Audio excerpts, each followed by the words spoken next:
Shabbat shalom, everybody. Hi, Shabbat Mark. I haven't shalom. seen you in a while. Great to see you. Wendy, oh my God. Okay, big news. Everyone can unmute by themselves. We're going to try that and see if it saves time and sort of helps like the fluidity of the session. So right now, for the next 1 or 2 minutes, people can say hello or whatever they want to say within reason. Hi. Hi, Jay. Yes, all your feedback made a huge difference. So we're trying different things today. The chat's going to be Wendy, open, the but fluid only camera. what, Mark? I was just wishing Wendy well. I know it's great to see Wendy's face. Yay! Wow. Hello. Wow. Great to I see you, am, Wendy. Wow, yeah. wow, Thanks, you guys. Yeah. wow. I'm back. I'm a little bit back. I'm doing pretty well, and I'm just going day by day. Wonderful. Wonderful. Yeah. Yeah. And I'm on my iPad, so I'm trying to see all of you. Okay, there we are. Okay. All right. Shabbat Shabbat shalom. shalom. You know I'm going to nag you for the source sheet. It should have been in the chat already, but I will place it in there. That happened after I logged in, I guess. Here, wait. Okay, here you go. Oh, no, Thank you no, so that's a much. Zoom. No, sorry. Wrong one. Ignore that. Hold on. And Ari will, Ari gave it to us. Okay, so please everyone stay muted until I call on you, and we are about to start. People can chat, but only to everybody, not individually. That's what we're trying for today. Oh, I like that dog, Sue Ann. Oh my God. I love dogs. Big fan of dogs. Okay. Let's share the blessing over Torah study. Thank you. Paul, do you feel like saying the blessing today? Baruch atah Adonai Eloheinu melech haolam asher kitshanu b'mitzvotav v'tzivanu lasok b'divrei Torah. Amen. Amen. Thank you for taking us to this sacred space and time in which we soak into Torah. So again, welcome everybody. Shabbat shalom. A few quick things before we begin, which is today we're going till 9. 10. We just started at 9. We're going till services, so we've added 10 minutes, which I'm very excited about because I was really feeling the cutoff at 9:50. So I'm happy to really be able to soak into things with you. Where do I click? And if you're on Facebook, you're going to have to sign into Zoom in order to continue till we start services. We have to cut that off for reasons of our hybrid services at 9:50. So I'm sorry about that. And we're not muting all of you. I'm going to trust that you will all stay muted until I call on you. And let's see if that works and maybe saves time and just creates a more fluid session. So here we go. I'm going to screen share and just tell you as I do that what we're looking at today is the shattering of the tablets in the Parsha Akev, and the difference between the first tablets and the second tablets, and what the tradition makes of this narrative, right? How it's kind of transfigured into like really very powerful ideas and principles. So that's where we're going. And I'm going to screen share right now.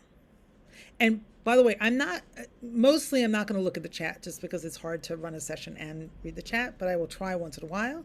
So if there's really something important, someone who I've called on will have to point that out. Okay, so don't count on me reading the chat. Thank you so much. Okay, here we go. Screen sharing. Let's see. Aha, looks like it worked. Okay. Can you see the source sheet? Go like this if you can. Mark, can you see it? Yes? Okay, great. Okay, so I'm going to read and translate until my voice gets tired, and then I will call on someone. So what we're looking at, if you remember, we're in Deuteronomy, in Dvarim, and the Parsha is Akev. we're looking at Moses' recounting of the story that was already told in Exodus by the omniscient narrator, right? So now we're in a different kind of Torahitic literature, right? This whole book is in the human voice. So let's look at how Moses retells the story. So, and one more thing that I think that's important before I start reading the text is that the people of Israel are standing in the Straits of Moab, and Moses is communicating with them through these long speeches that are designed for them to internalize like the story, right? The history, the story, because they themselves didn't go through this, right? This is the next generation. And, you know, the laws and the principles that they need to internalize so they can fulfill, right, the dream of the promised land without Moses. So that's kind of the bigger context here. Okay. So, and you'll see this immediately with the rhetoric that Moses, you know, that we're going to sort of dive into right now. Zechor, remember, al tishchach, never forget, et asher hiksafta et Adonai, how you provoked the Lord, et Adonai Elohecha b'midbar, in the wilderness. Lemin hayom asher yatzata, from the day that you left me'eretz Mitzrayim, from Egypt, ad boachem ad hamakom hazeh. From that day that you left Egypt until this day, you've been a pain in the neck, basically. Mamrim hayitem im Adonai. You were defiant, you were rebellious with God. Ubechorev, so chorev is another word for Mount Sinai. Hiksaftem, you so provoked God. Sorry, it's a little choppy. I'll try to make it a little less choppy. Bechorev hiksaftem et Adonai. V'yit anaf Adonai bachem.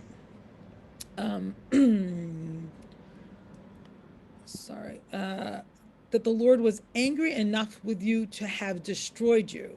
Lahashmid etchem. So you so provoked God that God was so angry that God was ready to wipe you out. And we do remember that from Exodus, right? God wanted to get rid of them all and start again from Moses. Okay, 9.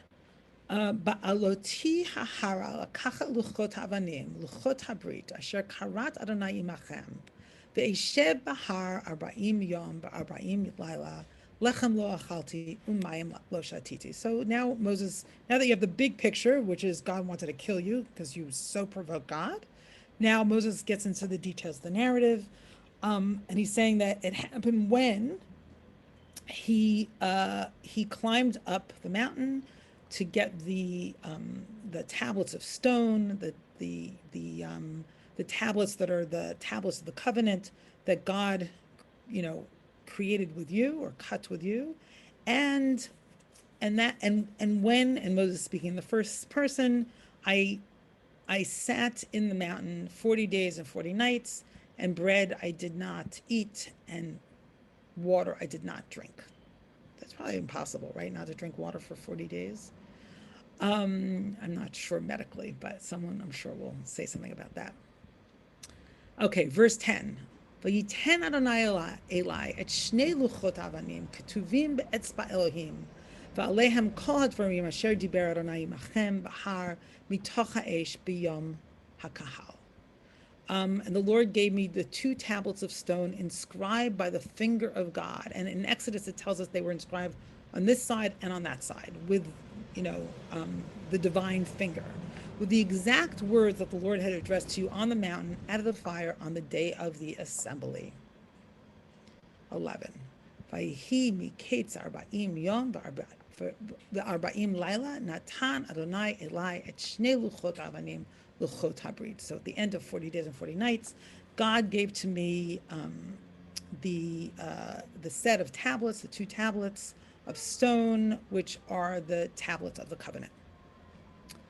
Vayomer Adonai Eli, and God said to me. So suddenly, out of, you know, this whole sort of holy picture, God says to me, "Kum, get up, raid mehar hazeh, get down from this mountain. Ki shichet amcha asher hotzeiti mi Mitzrayim," because your people, and I love how God said actually in Exodus, right, and that Moses is quoting here, your people, not my people, your people, that you brought out from Egypt, Saru maher min haderach, have quickly turned from the path. Asher sivitim, that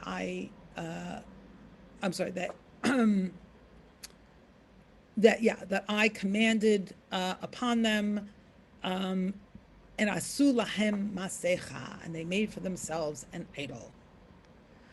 Vayomer Adonai Elai lemor, and God said to me, saying, Ra'iti et ha'am hazeh, v'hinei am keshet orafu.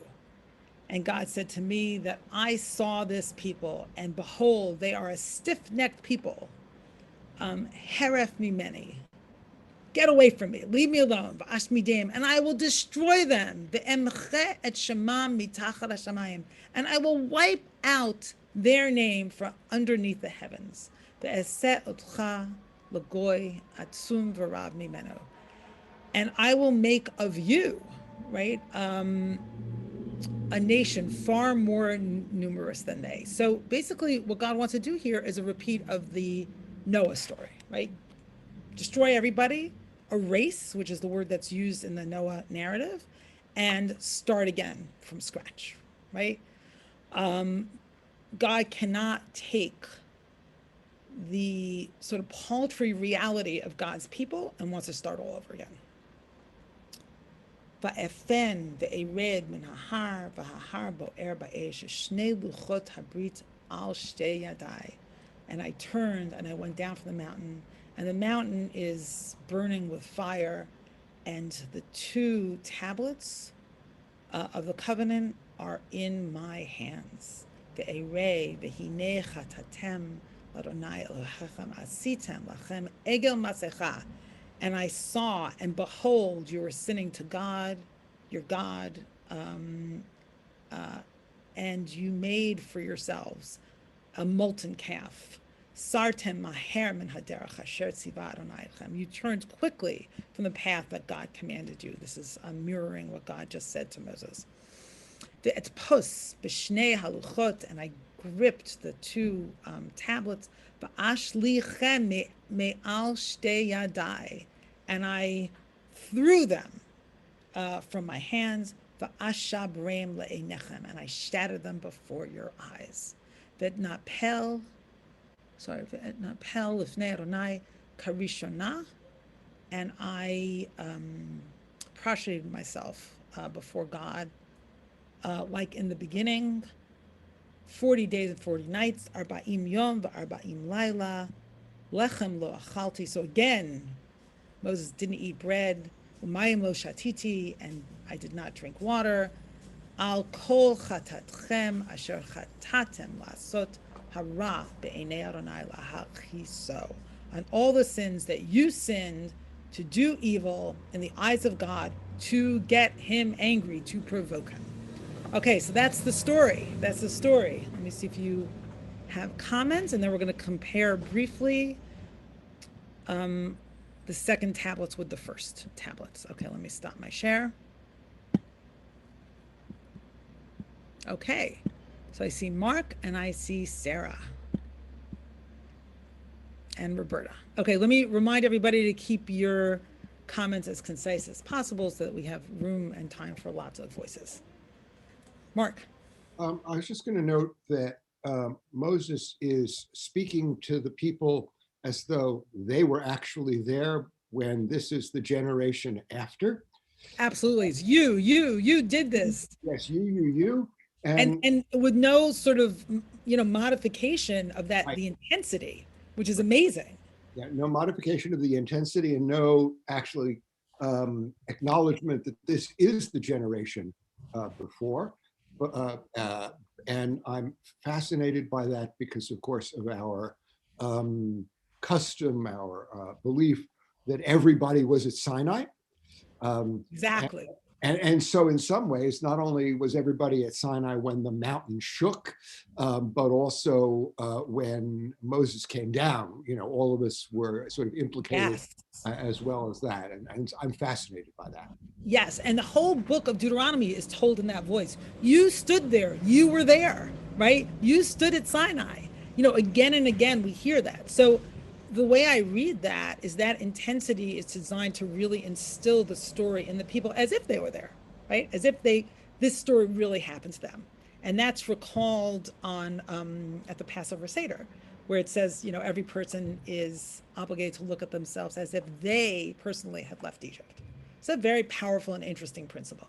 And I think it presents a challenge for us. Like, do we read this story as if it happened to us? And if we did want to do that, how would we do that? What would it mean to really internalize this story? So thank you, Mark, for bringing up that really interesting point. Okay, Sarah. Hi there. I'm on a walk, so I'm off most of the time, but listening.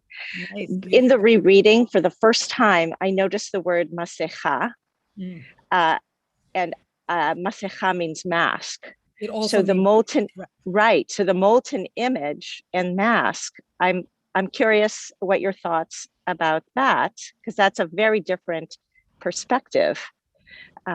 Thinking that the golden calf was somehow a mask rather than a molten image. I've never known that was the word until we read it. Yeah, so that word, it's a really interesting point, and I've thought about that before, and I may have seen stuff about the connection. I don't remember exactly. So right now I'm just going to be midrashic for a second, okay? Because I don't really have an answer. But if someone has an answer, put in the chat. Chat's open. So I'm going to say right now that word is also used in Exodus, masecha. And the only thing I could think of at this moment, and again, this is midrashic, I'm not sure, if this really is represented by the language here, is that the people were terrified of God. Remember how they responded after they heard God's voice, when God uttered the quote unquote 10 commandments, right? They said, don't let God speak to us, let Moses speak to us, right? And then from that day on, Moses is the one who speaks to them, not God, right? They can't tolerate the voice. Then Moses disappears into this fiery mountain and and there again, and all they see is, it says, it says what they see in their eyes is the consuming fire of God. So my association to this is they needed a mask to protect them from that destructive God. And if you think about their experience in Egypt, right? Their experience of God, even though it didn't happen to them directly, are the plagues, right? Is all this destructive power. So they're terrified. So that's my association. I'm going to look quickly and see if anyone has anything else to say about that. I don't see anything. Masecha is from the root. Nun, okay, and so what? Pouring out like molten gold. Is that what you're saying, Asher Chaim? If you want to unmute yourself for a second, if you have anything else to say about this, go ahead, Asher Chaim, and then I'll. It strikes me that there's a theory that the egel was made by lost wax casting, so that it would be poured out. Nice. Yeah, so it reminds me of like yayin nesech, right? Like wine, like the libations that were poured out. So you're saying it's not necessarily related to mask. Is that what you're saying, Asher Chaim? Okay, thank you. Okay, so now we're going, I wonder, and I'll see if I can find something midrashically if that connection between mask and molten has been made, but I don't know offhand. Okay, so now we're going to Margot and then Roberta.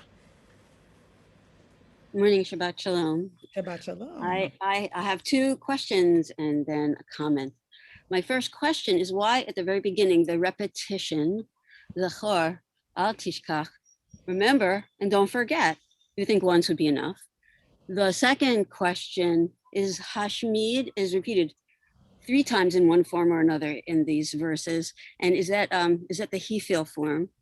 And then I have a comment on Mark's, it's the second generation, and the word kshe oref, the stiff-necked, that we shouldn't have a neck that's stiff enough, that we can't look back and see where we came from.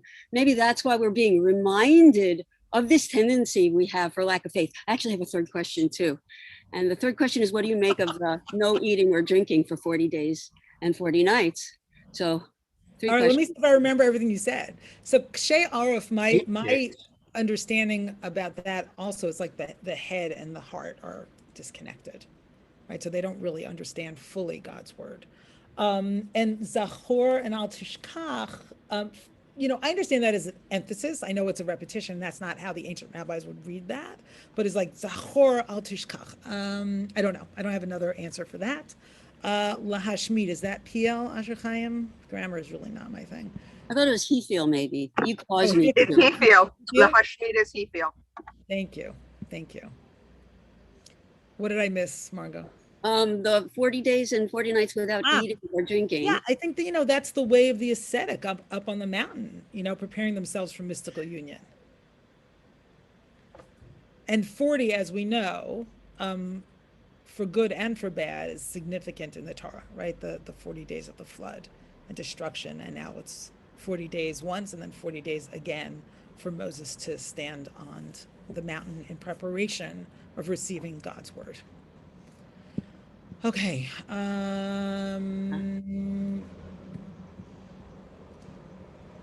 Okay, so I think we're going to Roberta and then Jay.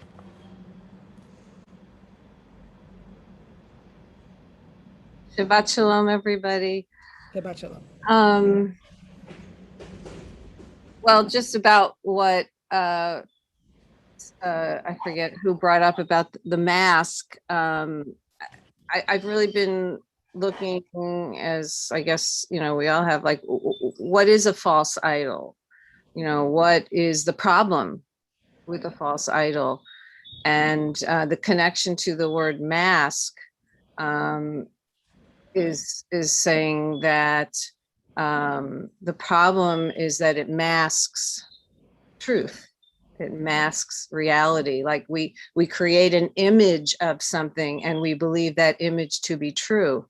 And I see that this is, so much of the whole teaching of the whole Torah, but specifically of Akev, that when you take on a belief and you make that your reality, and you think you understand what reality is because you have believed, you've invested in your own narrative, the whole endeavor is off. And I think that's what we're dealing with in the world today. I think we're dealing with it as Jews, wrestling with what is Israel? Is it a land or is it a consciousness? What is this? So I love that. And I had never heard that before. And I also just wanted to say this connection between the stiff neck. Well, you just said it really, Rabbi Diane, so did Margot, that it's, we have this potential. And this is the frustration of the creator. Like, wow, these beings have such incredible potential, but it's stuck. We're stuck in Egypt. We're still stuck in Egypt. And I was thinking of the Buddhist image of hungry ghost, I think is very parallel to our image in Judaism of stiff neck, that there's this potential, but then there's this, we're stuck. And so what is it that is causing this stuckness? I think it's our tendency, again, to never be satisfied, like just a little more land, more control, more everything. I mean, to the point, right, that the people with money are going into outer space. Okay, Roberta, thank you. This is the human sickness, and we're destroying ourselves, we're destroying Earth, and then the whole thing, what you said about not being able to look back, right? This isn't what our ancestors had in mind. I don't think it's what mine had in mind, let's say, when they built the state of Israel and when they came to America. I don't think this is what they had in mind. So much in what you said, and you're right. I mean, we're always wanting more and more and more. And I wonder often, like, as someone who wants more, what's the good kind of more and what's the bad kind of more? Like the bad kind of more, I mean, I don't want to polarize it so simple, so like, simply, but just for the moment, like the bad kind of more is like when nothing is ever enough. And maybe the good kind of more is like wanting more life and more connection. I'm just thinking out loud right now. And I do want to say one more. No, I'm sorry. Okay. All right, it's in my blog. You can write in the chat. I'm going to ask again that people keep their comments concise. You have the chat if you want to add, or you can put the link to your blog there. Okay, I want to say a couple of things about what people said, and I'm not tracking everything, but I love what Jill said. I would say we were all at Mount Sinai by doing this Torah study here together right now. Thank you, Jill. That's beautiful. And right, Asher Chaim Masveh is the word for mask in the Torah, and Moses wears that mask, near the end of the end of Exodus. And Deborah, thank you for this quote, and good to see you here. Good to see my colleague, Deborah Orenstein. And let's see. Okay, I'm sorry, there was something else. Oh yeah, Aluma's comment about, I love this, that myth is the mask of God. I remember that she said that. I'm not seeing the comment right now. Oh yeah, myth is a mask of God according to Joseph Campbell. That's beautiful. Like the Torah, a mask of God in a good way, in the sense that this is the way that we can connect to God, because we can't take God's voice and presence directly. Okay, Jay, and then we're going to go on to some more text. So please refrain for the moment, anyone else, from raising your hands. Jay. I apologize for dragging this from the sacred to the profane, but this whole, sometimes when I read Chumash, I'm thinking of like two parents arguing in not the best way. And this whole business with the not eating for 80 days, essentially, it's like, okay, look what your people have done. And I went back up there and didn't eat for 40 days, and it's because of you. You know, it's like, there's some dialogue there that's a little familiar to me. You know, it's really interesting, Jay, that you're saying this, because a friend and chavruta of mine pointed this out recently to me, which is that Moshe is really like kind of self-righteous in the book of Devarim, and I kind of resisted it, but I am seeing it here. I don't like to see Moshe that way, but there is like, you know, there is a sense like, and I went back up there and I didn't eat for 40 days. Yeah, I agree with you. I'm hearing. Yeah, but God as well. You know, look at your God people. As well. Look what your son yes, did, right? Yes. There's something very almost childish about this conversation, right? Absolutely. Okay, we're going to the second tablets now. Okay, let me screen share. And I like the fact, although it's hard for me, that a lot of profound comments are being made in the chat. It's hard for me because I'm not seeing all of them. Okay, all right, so here we are, second tablets. We're going to do that and then some commentary, then I'll open things up again. All right, so ba'etahi, at that time, Amar Adonai Elai, God said to me, Psol lecha shnei luchot avanim karishonim va'ale Elai hahara va'asita lecha aron eitz. You know what? I'm actually getting a little tired. Asher Chaim, can you just pick it up and read the Hebrew and actually translate? Thank you. Just start again from one. This is. Want me to translate too? Yes, just the whole. בעת ההיא אמר אדוני אלי, פסול לך שני לוחות אבנים כראשונים ועלה אלי ההרה, ועשיתי לך ארון עץ. At that point, Yud-Heh-Vav-Heh told me, carve for yourself 2 tablets of stone like the first ones and come to me up on the mountain, and you should make for yourself a box of wood. ואכתוב על הלוחות את הדברים אשר היו על הלוחות הראשונים אשר שיברת ושמתם בארון. And I will write on those tablets the words, logos, things that were on the first tablets, which you broke, and you shall place them in the Aron. Va'as Aron atzei shitim va'efsol shnei luchot avanim karishonim va'al hahara u'shnei haluchot bi'adi. And I made the box of shittim wood, and I carved the 2 tablets of stone like the first ones, and I went up towards the mountain with the 2 tablets in my hand. ויכתוב על הלוחות כמכתב הראשון את 10 הדברים אשר דיבר אדוני עליכם בהר מתוך האש ביום הקהל ויתנם אדוני אלי. And the Holy One wrote on the tablets, like the writing of the first set, those 10 logos items that the Holy One spoke to you on the mountain out of the midst of the fire on the day of assembly, and the Holy One, and Yud-Heh-Vav-Heh gave them to me. Va'efen va'ered min hahar va'asin et haluchot ba'aron asher asiti va'yusham ka'asher tzivani Adonai. And I pivoted, and came down from the mountain, and I placed the tablets in the box that I had made, and they have been there as Yud-Heh-Vav-Heh commanded me. Beautiful. Thank you so much, Asher Chaim. So I want to point out 2 differences, and I'm sure there are others as well. One that I'm very familiar with, and one that I just noticed between the first tablets and the second tablets.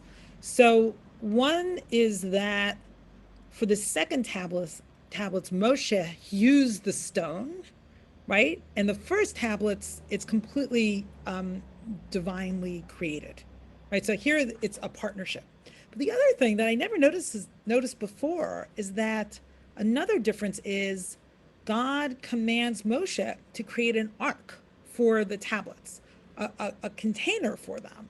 And it's interesting because perhaps the ability of the people to receive the second tablets is that they had a container. They were contained. So I'm curious about that right now. I just noticed it for the first time. Okay, so before I open up the conversation again, I want to look at some amazing commentary. So Yitzchak Arama, whose work is called the Akedat Yitzchak, 15th, or maybe he's called Akedat Yitzchak, I'm not sure, 15th century Spain. Okay, why didn't God sculpt the second tablets the way he sculpted the first ones?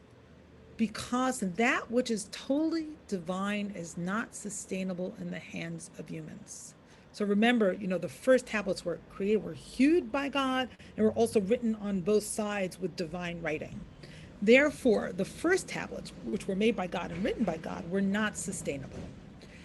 Therefore, God told Moses, sculpt the second tablets for yourself. You make them and I will shape them, thus retaining both the shape and image of the first ones. But these will be sustainable. So I love that image of partnership between the human and the divine. And that shift, right? That shift to respond to the reality of the limitations of the Israelites, right? Now we're going to make it differently because of who they are. Okay. Now I want to look, I know people have comments, but I want to get a little bit information under our belts, or a little bit more text before I open things up. So let's look for a moment at the very last verse of all of Torah, from Deuteronomy 34, verse 12. U'lechol hayad hachazaka l'chol hamorah hagadol asher asa Moshe le'enei kol Yisrael, for all the great might and awesome power that Moses displayed before all Israel. Just like a wrapping up coda of Dvarim. Now Rashi says something really interesting here. Rashi says le'enei kol Yisrael, before the eyes of all Israel. So what is this referring to? To the fact that Moses' heart inspired him to shatter the tablets before their eyes, as it is said in Deuteronomy, right, that we just saw, and I broke them before your eyes.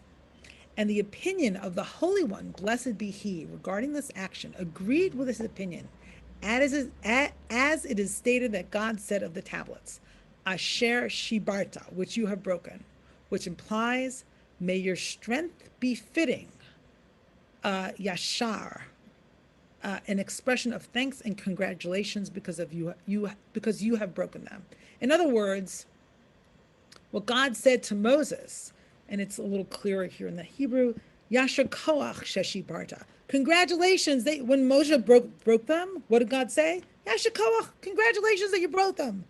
So why would this be? Why would God be thrilled that Moshe broke them? So here, this piece of Midrash unpacks that idea. Moses started feeling bad that he broke the tablets. He had broken the tablets, and God told him, do not feel bad about the first tablets, for they only contain the 10 commandments. However, in the second tablets I will give you, they will have halacha, midrash, and agadah. In other words, all of the oral law. So that's really interesting. So I'm going to stop there. It's another big juicy piece of text we have to do, but I think we actually have time. And call on some people. I'm going to call on the people first who have not yet spoken. So I see Beth. Shabbat Shalom. Shabbat Shalom. I found it so interesting that for the second set of tablets, Hashem told Moshe to build this box. And then we're also told at the end of Devarim about the fantastic strength that Moshe possessed. And he must have possessed fantastic strength because he was able of taking hold of the first set of tablets entirely created by God and smashing them. Now, who could do that? And one of my suppositions here is that possibly the box for the second set was to protect the second set of tablets from Moshe. Nice. Nice, beautiful. I like that idea. There's a midrash about the first tablets that say, but because the Israelites were not observing what was written on the tablets, they became so heavy that they dropped from his hands. Okay, so quick comments from Mark and Asher. First Lauren, and then Mark and Asher Chaim. Hi, Shabbat Shalom. Hello. So first, I'm going to sneak in a question about the last text, and then I have a comment following in response to Jay. So the question about Moshe fasting for 40 nights, 40 days. I'm just wondering, here as we approach Yom Kippur, Rabbi Diane and everyone, we talk a lot about death, that we are enacting our own death during Yom Kippur. And I just wonder here, are we not attempting to enact a little bit of Moshe? Is that not something that has been at all commented on? So that's my question, but just a comment in reaction to Jay, as the Torah, a handbook for us parents, and this idea of the 15th century commentator talking about this, as you said, Rabbi Diane, this partnership, but that it needs to be sustainable, that any work we do between Hashem and ourselves, it needs a human element in it. And I think about this a lot in terms of parenting, that I can have all these grand ideas for my children. I think about food that I think would be wonderful for me to prepare and for me to eat. And then I serve it and my kids are sort of like, meh, what is this? And I realize I constantly, in terms of activities, food, always bringing in my kids, that is really what's going to be sustainable when we meet our kids where they are.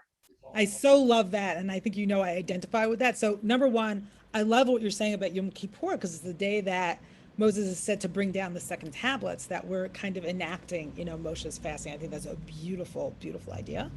And secondly, I struggle with that all the time. I've got a vision for my kids, and my kids have nothing to do with my vision, because it's my vision. It's about me and my vision and nothing to do with them. So God also has a vision that often has nothing to do with the Israelites. Absolutely. Thank you. Okay. Aluma, I'm not sure.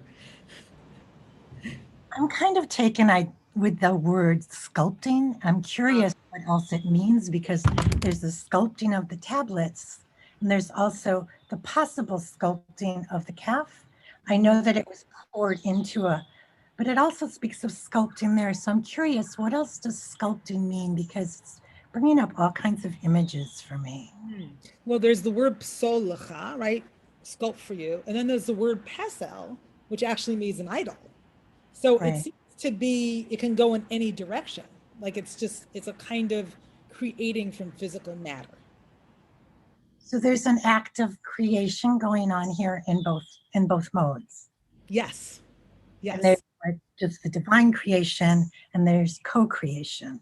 Yes, there's co-creation, one that lasts. So ultimately, we can't really survive with connections unless there's an act of co-creation. Yeah, I think that's beautiful. I think what you just said about co-creations are the ones that survive, I think is just so beautiful. It's very powerful. So, and we can look at the Torah as the unfolding of God's learning about who God's people are, and sort of the covenant sort of being adjusted, in tune or in attunement with who the Israelites are. I like that you just said unfolding, because if the word is pasal, think of the pay unwinding. When the pay unwinds and unfurls, a new thing is created. Say that again, the pay, it's kind of, yes. And when it unfurls, the folding letter, is that what you're saying? Letter, and when it unfurls, something else is created. So the act of sculpting is unfurling something into something else. Wow. Such a poetic image. Thank you so much. Beautiful. Okay. All right. So we have 3 people raising their hands, and I'm going to ask everyone to be brief. Nehemiah. Shalom, Shabbat Shalom. Shabbat Shalom, my sister and brothers, Kehila Kedusha.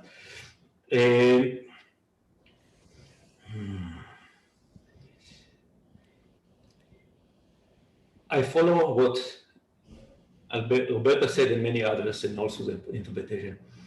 The first 10 commandments I was given it about 40 some years ago in a Gnostic scripture that was hidden in the Vatican. And it says the first commandment in this Gnostic say, I couldn't find it now, so I'll just do my best. I am the invisible law. You shouldn't make any names or anything above the invisible law. It's like the Tao Te Ching. The other one, which is not dualistic, commandment number 4. I am the Lord beyond all you shouldn't make any image of your concept on the invisible law. And then the text say, because they weren't able to give it to take it, which is true, we can't when we are in dualistic state. He gave them 10 commandments and more laws and more laws and more laws because they can't follow the simple, basic non-dualistic teaching. But in the teaching of the Kabbalah, is hidden, and he knew that one day the great mystics like Baal Shem Tov and all the Kabbalah will discover it. And we want to encourage everyone to go for the non-dualistic teaching and find it in your heart. You know, Nehemiah, it's very interesting. I think we're having an ongoing dialogue about this. This is fascinating. Non-dualistic and what's called dualistic, which I feel like gets a bad rap. Now, my friend, Rabbi Sharon Cohn-Anisfeld, was in the room with me when we saw David Hartman, may his memory be blessed, and Art Green having a conversation. And Art Green did this whole sort of presentation. This is in Israel, at the Hartman Institute. Art Green did this whole beautiful presentation about, like, you know, the non-dualism of God and God's and everything.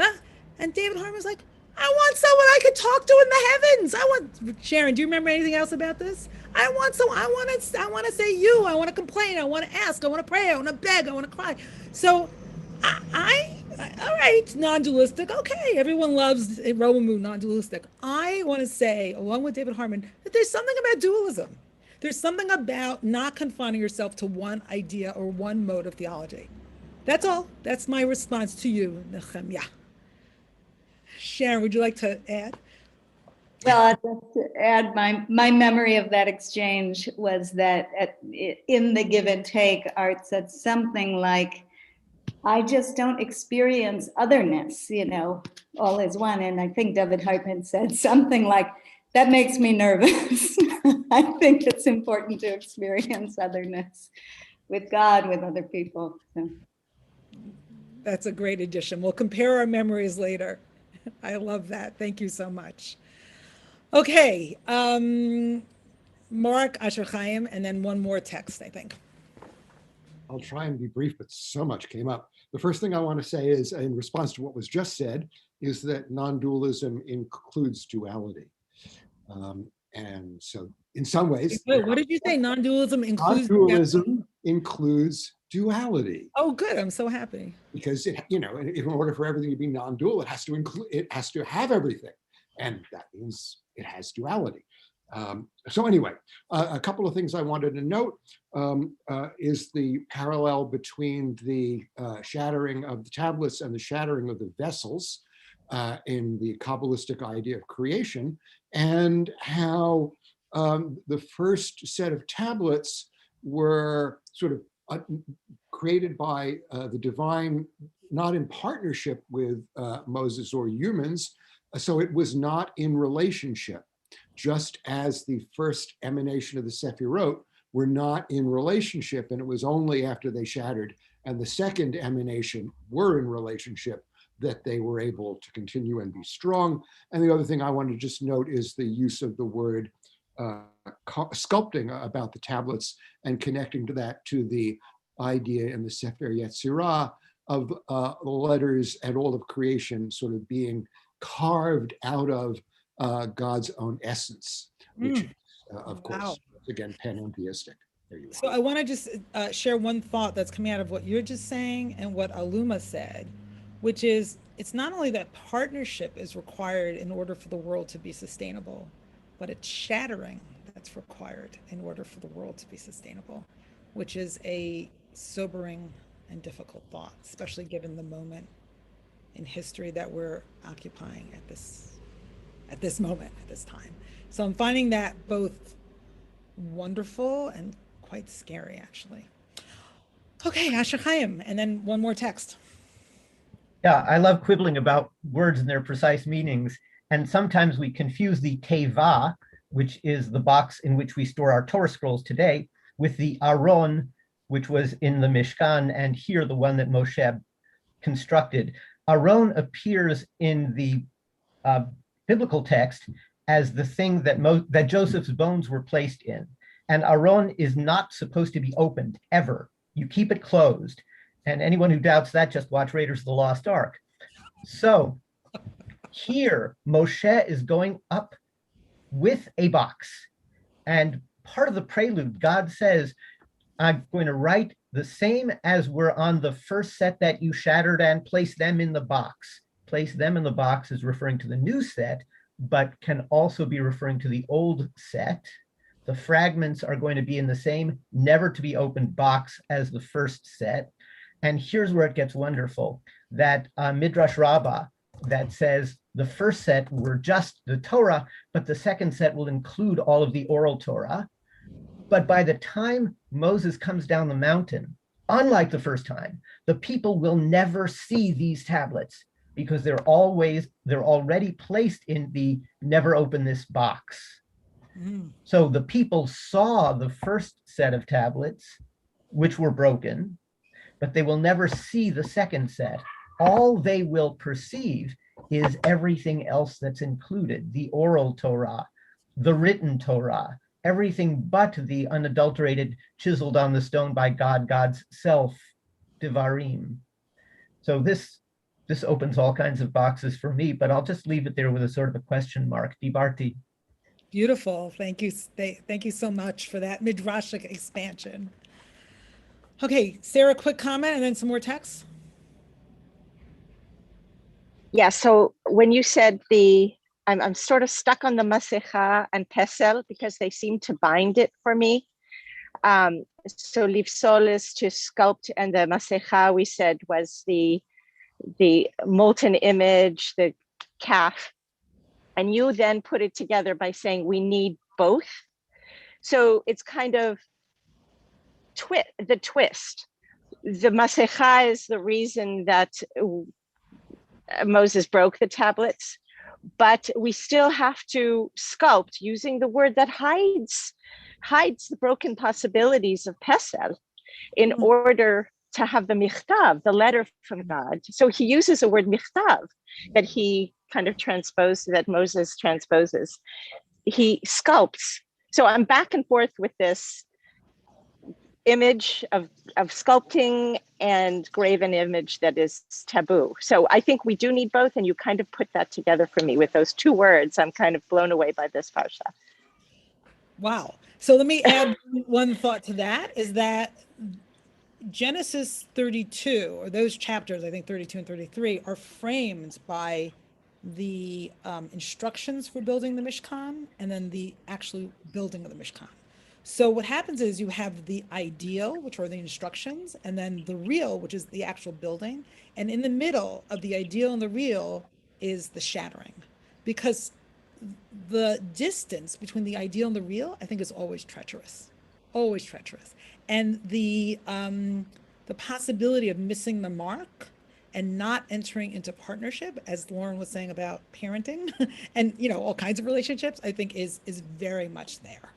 Like, how do we pass from the ideal to the real?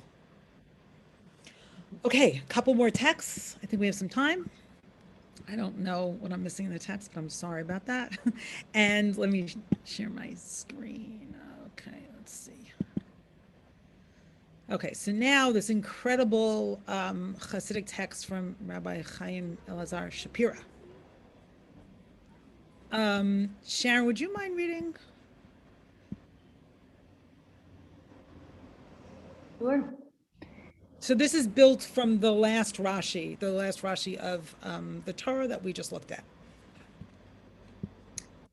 You must understand why God said, and Rashi cites, congratulations, Yasher Koach, that you broke them, the tablets. It is because if Moses did not break the first